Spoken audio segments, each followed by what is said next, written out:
হে বন্ধুরা, সকাল 4টের সময় উঠে কোথায় গেলাম আমি সেটা দেখার জন্য আমার ভিডিওটা পুরো দেখতে হবে।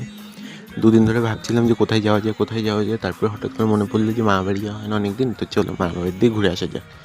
তো সেহেতু 4টের সময় উঠে রেডি হয়ে বেরিয়ে পড়েছি। রাস্তাঘাট পুরো অন্ধকার, কোনো গাড়ি পাচ্ছিলাম না। তারপর একটা অটো পেলাম, ডবল ভাড়া দিয়ে অটোতে করে আসতে হয়েছে। ট্রেন স্টেশনে এসে দেখি ট্রেন এখনও আসেনি, ট্রেন লেট আছে, তাই জন্য বসেছিলাম। যেহেতু কালকে আবার একাদশী ছিল, কালকে কিছু খাওয়া হয়নি, তাই জন্য আজকে সকালবেলা উঠে শরীরটাও ভালো লাগছিল না, তাই জন্য একটু রুটি খেয়ে নিলাম। বাড়ি থেকে যেহেতু স্নান টান করে এসেছিলাম, পুজো টুজো দিয়ে তারপরেই বেরিয়েছি।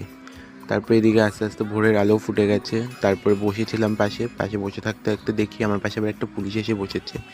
যেই মানুষটাকে আমার সবথেকে বেশি ভয় করে, সেই মানুষটা দেখি আমার পাশে এসে বসে রয়েছে। তারপরে ট্রেন চলে আসলো। ট্রেন চলে আসার পরে আমিও ট্রেনে উঠে গেলাম।